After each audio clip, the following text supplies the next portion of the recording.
Bonjour mesdames et messieurs. Tout d'abord je tiens à vous donner mes excuses de mon absence, mais impossible de vous donner des nouvelles pour la simple et bonne raison que YouTube est une équipe de bien-pensants qui vous censure, quand vous essayez de donner votre opinion qui n'est pas biaisée de pensée d'aristo de gauche, donc unissons-nous, pour peser face à ces pitoyables règles injustes et hystériques.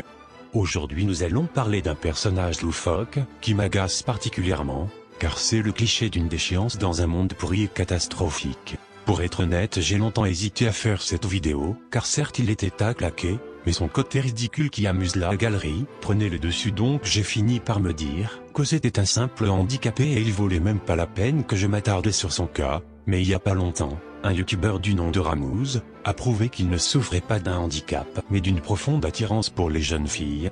Il en vient même à harceler des mineurs et à leur demander des photos d'elles toutes nues. Et si elles ont le malheur de refuser, il les menace de les afficher publiquement sur ses réseaux sociaux. Et sur ces captures d'écran, on se rend bien compte que cet individu était bel et bien conscient que chacune des demoiselles à qui il parlait était bel et bien mineure. Donc vulgairement c'est un pédophile, les preuves circulent partout sur Twitter et sur YouTube, donc je vais pas essayer de me justifier là-dessus, on va juste essayer d'analyser ce qu'il se passe dans la tête d'Arouf. Tout d'abord il faut savoir que cette vermine n'a qu'une idée en tête, c'est celle de percer sur YouTube. Peu importe de quelle façon, ça énonce déjà l'image du personnage, qui est fini à la pisse, d'ailleurs c'est le cas de le dire.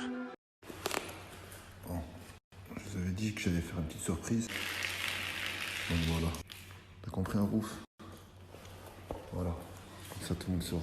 Un des problèmes majeurs d'Arouf, c'est qu'il est persuadé que les gens l'admirent et le trouvent cool, mais mis à part certaines groupies qui ne feront même pas la différence entre une huître et un requin tellement leur cul est bas. La majorité des gens intelligents disent que ces vidéos et c'est un bien pour tout le monde. Non mais sérieusement, en plus d'être persuadé d'être le plus beau des rebeux, égocentrique, pédophile et raciste, sa musique est insupportable, une absence de flow, des paroles que même un débutant trouverait claquées au sol, et surtout c'est le mec le moins dans les temps que je connaisse. Eh ben ça va me faire la bise, je suis le meilleur, qu'est-ce que tu veux que je te dise? Je fais des millions de vues tout seul, est-ce que tu réalises? Je suis le meilleur, voilà là, je suis en gros ballon pour mon père Abdallah. Moi j'agis, y'a pas que blabla, les jaloux vous avez trop les nerfs, j'ai rien à vie là, on parle de la mer.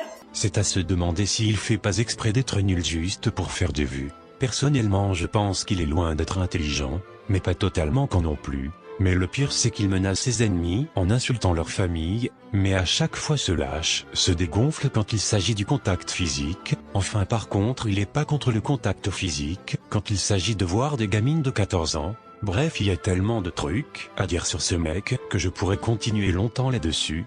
Bref, tout ça pour dire, je comprends pas que des gens peuvent soutenir ce bouseux. Ça veut donc dire qu'ils veulent vivre dans un monde où les personnes comme Arouf ont le plein pouvoir sur la France. Et quoi de plus, bientôt on va l'entendre dans nos radios. Ma solution est de l'amener en prison. Là-bas il va se faire tabasser car nous savons tous que les pédophiles ne sont pas les plus appréciés là-bas. Bref, like cette vidéo pour plus de contenu et on se revoit bientôt.